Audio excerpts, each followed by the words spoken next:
Assalamualaikum warahmatullahi wabarakatuh. Selamat malam teman-teman.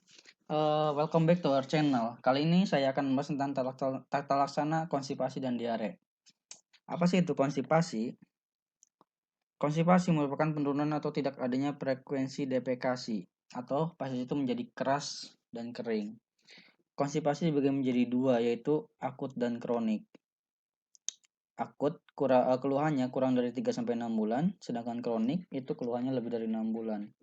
Konstipasi juga bisa disebabkan karena obat-obatan opioid jika bila digunakan dengan jangka panjang menyebabkan konstipasi. Contohnya kodein.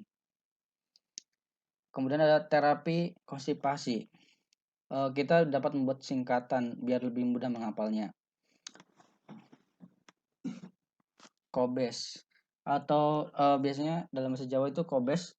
Kalau dalam bahasa Indonesia itu kubis. K yaitu untuk konstipasi, O untuk osmotik, B buklasatif, emolien, dan S stimulan. Contoh osmotik laktulosa. Cara kerjanya meningkatkan osmosis dan menahan air tetap berada di usus. Buklasatif contohnya serat dan metil selulosa. Cara kerjanya menahan air di usus dan mempertahankan peristaltik usus. Kemudian ada emolien contohnya N-adukosat. Cara kerjanya menambahkan air dan lemak ke feses sehingga feses menjadi lembek dan mudah dikeluarkan. Kemudian ada stimulan, contohnya bisa kodil dan sena. Mekanisme kerjanya meningkatkan peristaltik usus. Kemudian diare. Diare itu bertambahnya frekuensi buang air besar dan biasanya disertai perubahan bentuk atau bentuk tinjanya. Diare dibagi menjadi dua, yaitu akut dan diare kronik.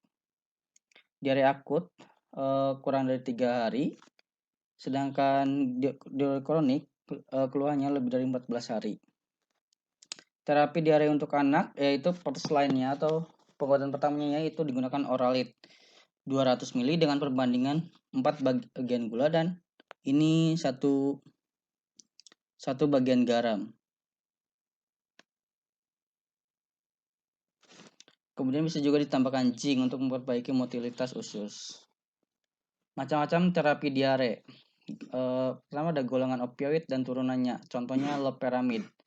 Mekanisme kerjanya memperlama absorpsi. Kemudian ada adsorben, contohnya atalpugid. Mekanisme kerjanya mengabsorpsi toksin dan nutrien. Kemudian ada antisekretori, contoh obatnya bismut subsalisilat. Cara kerjanya meningkatkan absorpsi usus terhadap cairan elektrolit. Kemudian ada bacterial replacement, contohnya lactobacillus. Cara kerjanya mengondisikan kembali flora usus normal dan menekan pertumbuhan bakteri patogen. Bila terjadi infeksi pada saluran pencernaan, kita dapat menghafalnya atau dengan mudah yaitu dengan memberi singkatan kayak gini. Eli Ella Salma jalan-jalan ketemu kodok. Elinya yaitu E. coli, Ellanya Shigella, Salmanya itu Salmonella, dan jalan-jalan itu diare traveler atau diare pada saat berpergian. Bisa digunakan sebagai chip first line-nya itu bisa digunakan ciprofloxacin. Kemudian ada kolera, first line-nya doxycycline, dan Campylobacter, first line-nya Zithromycin. Kemudian ada Clostridium difficile, first line-nya itu metronidazole. Terima kasih telah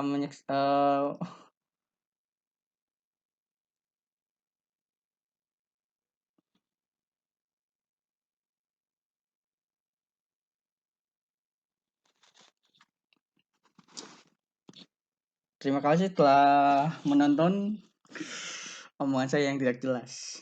Wassalamualaikum warahmatullahi wabarakatuh.